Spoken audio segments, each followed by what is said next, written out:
تشخیص کے بعد اگر دوائی دی جائے تو وہ ہدف پر لگ جاتی ہے، اور اللہ تبارک تعالیٰ کو اگر منظور ہو تو بیمار صحت یاب۔ تشخیص صرف امراض بدن، یہ تشخیص روحانی امراض میں بھی ضروری ہے۔ امراض میں اگر تشخیص ضروری ہے اور اس کے لیے اخراجات، وقت کا ضائع کرنا، ڈاکٹروں کی منت سماجت کرنا، پیسہ لگانا تاکہ میری صحیح تشخیص ہو جائے اور میں دوا استعمال کروں، صحت یاب ہو جاؤں، بہت ضروری چیز ہے۔ اگر صحت ہے دنیا میں تو سب کچھ ہے۔ تنگ دستی اگرچہ ہو غالب، تندرستی ہزار نعمت ہے۔ تنگ دست آدمی بھی اگر تندرست ہوگا تو اس کو تنگ دستی کچھ نہیں کہہ سکتی۔ مالدار بھی بیمار ہو جائے گا تو مالداری اس کا کیا کر سکتی ہے؟ انسان کا جسم مرکب ہے دو چیزوں سے، جسمانی اور روحانی۔ روح نکل گیا تو جسم، روح کے بغیر کچھ نہیں ہوتا۔ اس لیے جہاں پر جسمانی امراض کے لیے تشخیص لیبارٹریز، ڈاکٹرز وغیرہ قائم ہو گئے ہیں، اس سے زیادہ تشخیص روحانی امراض کے لیے ضروری ہے۔ دنیاوی امراض اگر بعض اوقات صحیح تشخیص نہ بھی ہو سکی تو ایک دن موت ہے، چھٹکارا مل جائے گا۔ لیکن اگر روحانی تشخیص صحیح نہیں ہو سکی تو اس کو پھر بہت مشکلات کا سامنا کرنا پڑے گا، اور ایسی مشکلات ہوں گی کہ اس کا پیچھا نہیں چھوڑے۔ لہٰذا یہ ضروری ہے کہ اس کی تشخیص کی جائے۔ جتنی اس کی ضرورت ہے کہ روحانی امراض کی تشخیص ہو، اتنی ہی اس سے راہ فرار اختیار کرتے ہیں، ضرورت ہی محسوس نہیں کرتے، بلکہ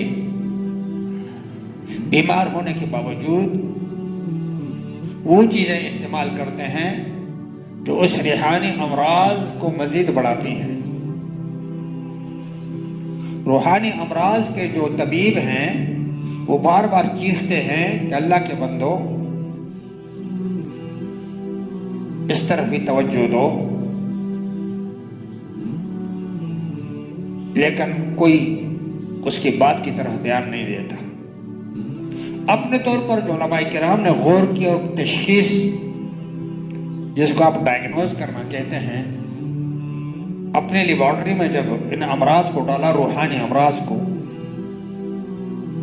تو جو بنیادی مرض ہے اس کا پتہ لگا لیا۔ آپ سے پوچھ گھریلو چار دیواری سے لے کر کے عالمی سطح پر کون سی جگہ ہے جہاں مغلوب نہ ہو، مرعوب نہ ہو، اور حتیٰ کہ اگر میں کہوں کہ ذلیل نہ ہو، دنیا میں کون سی ایسی جگہ ہے؟ میں بعض ممالک گیا ہوں باہر، آپ یقین کریں یا نہ کریں،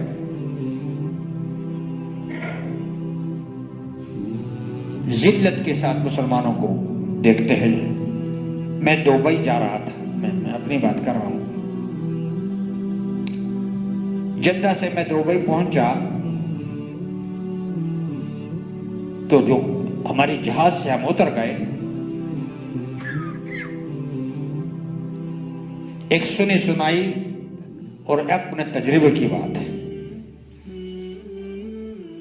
تو ہمارے ساتھ کافی انگریز بھی اتر گئے،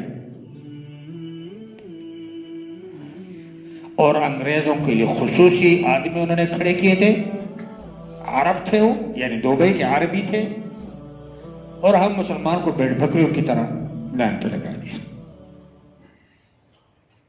میں اپنی بات کر رہا ہوں، ہم کھڑے ہو، کوئی کیا کریں؟ اس پر بس ہوتا تو کوئی بات نہیں تھی۔ سامنے بہت لمبا ایک لائن لمبی لگی ہوئی تھی، صوفہ سیٹ وغیرہ، اس کے سامنے جگہ جگہ پر چھوٹے چھوٹے ٹیبل بھی رکھے ہوئے تھے۔ سب انگریزوں کو وہاں بٹھا دیا، گوروں کو۔ ہمارے ساتھ عام پیسنجر تھے، کوئی انوائٹڈ نہیں تھے، مدعو نہیں تھے، اور ایک آدمی آیا، سب کے پاسپورٹ لے لیے، اس پر دخول لگتا ہے، انٹرنس سٹیپ لگتا ہے، وہ لگا لیا، اور بڑے عزت کے ساتھ ایک دروازے سے اس کو. ادھر ہمارے جو مسلمان تھے حقارت و ذلت کے ساتھ وہ پہنچتا ہے کاؤنٹر کے سامنے، اور عربی میں اس کو جو سخت ترین الفاظ کے ساتھ